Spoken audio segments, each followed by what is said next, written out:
நேற்று மீதமுள்ள ரைஸும் அதுக்கப்புறம் 2 முட்டையும் வச்சு நான் ட்ரை பண்ண ரெசிபி தான் இந்த சிக்கன் சீஸி பீஸா.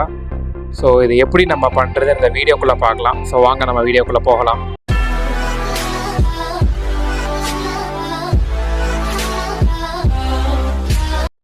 ஹலோ கைஸ், அஸ்ஸலாமு அலைக்கும். ஸோ லெஃப்ட் ஓவர் ரைஸு அதுக்கப்புறம் 2 முட்டை இதை வச்சு தான் இன்றைக்கி இந்த டிஷ்ஷை நம்ம பண்ண போகிறோம். ஸோ இங்கே நான் என்ன பண்ண போகிறேன்னா, ரைஸில் நம்ம வச்சுருக்கிற அந்த 2 முட்டையும் வந்து இதில் உடச்சி ஊற்றிடலாம். ஸோ இது நான் வந்து இந்த மெத்தட் வந்து 2 பேர் பண்ணலாம். இந்த குவான்டிட்டிக்கு நீங்கள் ஒரு 3 பேருக்கு பண்ணுறீங்கன்னா நீங்கள் அதுக்கேற்ற மாதிரி ரைஸ் கொஞ்சம் கூட இருந்துச்சுன்னா நீங்கள் 3 முட்டை கூட போட்டு உடச்சி நீங்கள் மிக்ஸ் பண்ணிக்கோங்க. ஸோ இதோட போட்டு நம்ம நல்லா மிக்ஸ் பண்ணிடுவோம். ஃபஸ்ட்டு மிக்ஸ் பண்ணிவிட்டு இதில் வந்து லைட்டாக சால்ட்டும் லைட்டாக பெப்பர் மட்டும் போட்டுக்கோங்க. இங்கே நான் வெறும் சால்ட்டு மட்டும் தான் நான் போடுறேன், பெப்பர் நான் போடல. இதுக்கு பெப்பர் போட்டால் ஓகே தான். ஸோ இன்றைக்கி நான் ஃபுல் அண்ட் ஃபுல் வந்து நான் ஓவனில் எப்படி பண்ணணும்னு நான் சொல்கிறேன். ஸோ இந்த மெத்தடு நீங்கள் வந்து தோசைக்கல்லையும் நீங்கள் பண்ணலாம். அது நான் முடிஞ்சால் நான் வந்து ஷார்ட்ஸாக நான் போடுறேன். ஸோ ரைஸும் எக்கும் நல்லா மிக்ஸ் பண்ணக்கப்புறம் இப்போ நம்ம என்ன பண்ணலான்னா, மிக்ஸி ஜாரில் அது 2ஐயும் நல்லா நம்ம ஃபைன் பேஸ்ட்டாக நம்ம அரைச்சிருவோம். நல்லா அரைச்சிருங்க, ஓகேவா? இதுக்கு கூட ஒரு அரை டம்ளர் மட்டும் நீங்கள் தண்ணி ஊற்றிக்கோங்க. ஏன்னா அந்த ரைஸ் வந்து நல்லா அரைகிறதுக்கு. இது மேக்ஸிமம் வந்து நேற்று மிச்சமுள்ள ரைஸே நீங்கள் எடுத்துக்கோங்க. அப்போது வச்சு நீங்கள் இது பண்ணாதீங்க, ஒழுங்காக வராது. நேற்று மிச்சம் உள்ள ரைஸ் இது பண்ணமாக்கும் அந்த பீஸா பேஸ் வந்து நம்மளுக்கு சூப்பராக வரும்.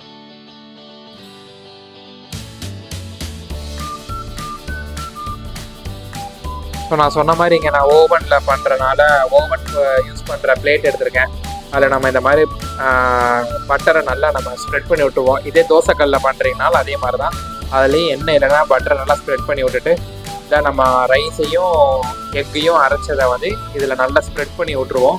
எல்லா சைடுமே வந்து ஈக்குவலாக ஸ்ப்ரெட் பண்ணி விட்ருங்க. ஸோ இந்த மாதிரி நல்லா ஈச் சைடு வந்து ஸ்ப்ரெட் பண்ணி விட்ருங்க. விட்டுட்டு இதுக்கு மேலேயும் லைட்டாக பட்டரு அப்படி இல்லைன்னா எண்ணெயை வந்து தெளித்து விட்டுக்கோங்க. தோசைக்கல்லில் பண்ணுறதும் அதே தான். நான் மேக்ஸிமம் முடிஞ்சு அதை நான் வந்து ஒரு ஷார்ட்ஸாக நான் கண்டிப்பாக நான் போடுறேன், ட்ரை பண்ணுறேன். ஸோ அவ்வளோதான். இதை நம்ம வந்து ஓவனில் 20 மினிட்ஸ் இல்லைன்னா 25 மினிட்ஸ் வந்து ஒரு 400 கிட்ட வச்சு நம்ம இதை ஹீட் பண்ணிக்கலாம். ஸோ சைடில் இப்போ நான் இங்கே என்ன பண்ண போகிறேன்னா, போன்லெஸ் சிக்கன் எடுத்திருக்கேன். ஸோ மேலே டாப்பிங்ஸ் வந்து நான் சிக்கன் போட போகிறேன். ஸோ இது நல்லா போன்லெஸ் சிக்கனை நம்ம சின்னதாக நம்ம இங்கே வெட்டி எடுத்துக்கலாம். நல்லா க்யூப் சைஸில் வெட்டி எடுத்துக்கலாம். நீங்கள் கடையில் இந்த மாதிரி போன்லெஸ்ஸே வந்து க்யூப் சைஸில் நீங்கள் வந்து வெட்டி வாங்கிக்கோங்க. ஸோ இப்போ நம்ம இங்கே என்ன பண்ணலான்னா, ஒரு பேனில் ஆலிவ் ஆயில் இருக்குல்ல, ஆலிவ் ஆயில் எந்த எண்ணெய்னா நீங்கள் யூஸ் பண்ணிக்கோங்க, பட்டர் யூஸ் பண்ணிக்கோங்க, எந்த யூஸ் பண்ணிக்கோங்க. நீங்கள் ஆலிவ் ஆயில் நான் யூஸ் பண்ணுறேன். அது நல்லா நம்ம ஸ்ப்ரெட் பண்ணக்கப்புறம் இப்போ என்ன பண்ணலான்னா, சிக்கனை வந்து ஃபஸ்ட்டு நார்மலாக ஒரு வாட்டி ஃப்ரை பண்ணிடுவோம். இதோட மசாலா எதுவுமே போட வேண்டாம், நம்ம இதுலேயே வந்து லைட்டாக ஃப்ரை பண்ணிக்குவோம்.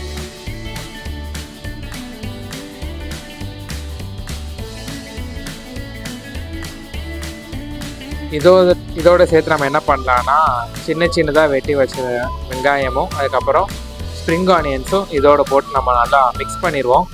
ஸோ இதுக்கு வந்து ஒரு டொமேட்டோ பேஸ்ட் ஒன்று ரெடி பண்ணணும். நீங்கள் என்ன பண்ணுங்கள், 2 தக்காளி எடுத்துகிட்டு அதோட டொமேட்டோ கெச்சப் இருக்குல்ல, அதுவும் சேர்ந்து மிக்ஸ் பண்ணி ஒரு மாதிரி பேஸ்ட்டாக அரைச்சிட்டு இதில் நீங்கள் மிக்ஸ் பண்ணுங்கள். அப்போ தான் நம்மளுக்கு அந்த பீஸா சாஸ் உண்டான அந்த ஃப்ளேவர் வரும். ஸோ இப்படி ட்ரை பண்ணி பாருங்கள், உண்மையிலேயே அந்த பீஸா சாஸை போடுற மாதிரியே இருக்கும். ஸோ இதை போட்டுட்டு நம்ம நல்லா இதை வந்து மிக்ஸ் பண்ணிடலாம். ஒரு 5 மினிட்ஸ் மட்டும் சிக்கனோட அது வந்து அந்த டொமேட்டோ பேஸ்ட்டு வந்து குக் ஆனால் போதும். ஒரு 5 மினிட்ஸ் மட்டும் லோ ஃப்ளேமில் வச்சு குக் பண்ணிவிட்டு ஆஃப் பண்ணிடுங்க. ஸோ சைடில் வந்து நம்மளுக்கு ஓவனில் இருந்து நம்ம அந்த பீஸாவோட பேஸ் வந்து ரெடி ஆயிடுச்சு. அது இப்போ நம்ம வெளில எடுத்துடலாம். ஸோ பேஸ் எடுத்தாச்சு. இங்கே எனக்கு என்ன பிரச்சனை ஆயிடுச்சுன்னா, சென்டரில் சூப்பராக இருக்குது, அவுட்டரில் வந்து கொஞ்சம் க்ரஸ்ட்டு வந்து ரொம்ப ஹார்டாகிடுச்சு. அந்த பேஸ் வந்து கொஞ்சம் ஹார்டாகிடுச்சு. ஸோ இது வந்து ரொம்ப நேரம் நான் உள்ளே வச்சனால இதாக இருக்கலாம். இப்போ நம்ம என்ன பண்ணலான்னா, லைட்டாக பீஸா சாஸ் மட்டும் எடுத்து இதோட நல்லா நம்ம பேஸோடு நம்ம ஸ்ப்ரெட் பண்ணி விட்டுடலாம். ஸ்ப்ரெட் பண்ணி விட்டுட்டு அதுக்கப்புறம் நம்ம என்ன பண்ணலான்னா, நம்ம குக் பண்ணி வச்சுருந்த அந்த சிக்கனை வந்து என்ன பண்ணலாம், இதுக்கு மேலேயே வந்து இதே மாதிரி நம்ம ஸ்ப்ரெட் பண்ணி விட்டுறலாம். ஸோ இங்கே நான் பீஸா சாஸ் நான் வச்சுருந்தேன். ஸோ நீங்கள் பீஸா சாஸ் பண்ணணுன்னா நான் அந்த இதில் சொன்ன மாதிரி தக்காளியோட டொமேட்டோ கெச்சப்பை வந்து போட்டு நம்ம நல்லா அரைச்சிட்டாலே அதுவே நம்மளுக்கு வந்து ஒரு மாதிரி பீஸா சாஸோட டேஸ்ட் கொடுக்கும். ஸோ இதே மாதிரி நம்ம நல்லா ஸ்ப்ரெட் பண்ணிவிட்டு நம்ம வந்து இதில் சிக்கனையும் ஆட் பண்ணிடலாம். சிக்கனை ஆட் பண்ணிட்டு இதுலேயே நம்ம என்ன பண்ணலான்னா சீஸ் இருக்குல்ல, சீஸ் வந்து இதோட வந்து ஆட் பண்ணிக்கோங்க. ஆட் பண்ணிவிட்டு ஆரகனோ சில்லி ஃப்ளெக்ஸு அதுவும் வந்து இதோட சேர்த்து ஆட் பண்ணிவிட்டு திரும்ப வந்து நம்ம என்ன பண்ணலான்னா ஓவனில் ஒரு 2 மினிட்ஸ் மட்டும் வைக்கலாம். ஏன்னா மேலே உள்ள சீஸ் வந்து நல்லா மெல்ட் ஆகிறதுக்கு. இதே நீங்கள் தோசைக்கல்லில் பண்ணுறீங்கன்னா ஏதாவது ஒரு மூடி எடுத்து மேலே மூடி வச்சுருங்க. ஒரு 1 மினிட் வச்சா கூட போதும், அந்த சீஸ் வந்து நல்லாவே மெல்ட் ஆயிரும். இங்கே நான் யூஸ் பண்ணது வந்து ஷ்ரெட்டட் சீஸ் நான் யூஸ் பண்ணியிருக்கேன். நீங்கள் வந்து எந்த சீஸ்னாலும் நீங்கள் யூஸ் பண்ணிக்கோங்க. ஸோ இது ஒரு எக்ஸ்பெரிமெண்ட் பர்பஸ் தானே, நீங்கள் நம்ம எப்படி பண்ணாலும் ஓகே தான், எக்ஸாக்டாக அப்படியே வரணும்னு அவசியம் இல்லை. ஸோ அதுக்கேற்ற மாதிரி நீங்கள் சீஸ் போட்டுக்கோங்க. இங்கே நான் ஷ்ரெட்டட் சீஸ் தான் நான் போடுறேன்.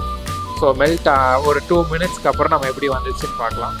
ஃபைனல் ரிசல்ட் வந்து இப்படி தான் காய்ச்சிருக்கும். ஸோ பார்க்க ரொம்பவே நல்லாயிருக்கு. டேஸ்ட் எப்படி இருக்கும்னு தெரியல. ரொம்ப ஈஸியான ரெசிபி தான், ட்ரை பண்ணி பாருங்கள், உங்களுக்கு பிடிக்கும்னு நான் நம்புகிறேன். ஸோ டேஸ்ட் பண்ணி பார்த்துட்டு இது எப்படி இருக்குன்றதை நான் சொல்கிறேன். இந்த வீடியோ பிடிச்சதை லைக் பண்ணுங்கள், ஷேர் பண்ணுங்கள், என்னோடய சேனலை சப்ஸ்கிரைப் பண்ணுங்கள். ஸோ ஃபைனலாக இதோட டேஸ்ட் வந்து எப்படி இருந்துச்சுன்னா கொன்று இருக்குது. இதுக்கு ஆசிட தோசை நல்லா இருந்துச்சு. இது எப்படி தின்னு முடிகிறது?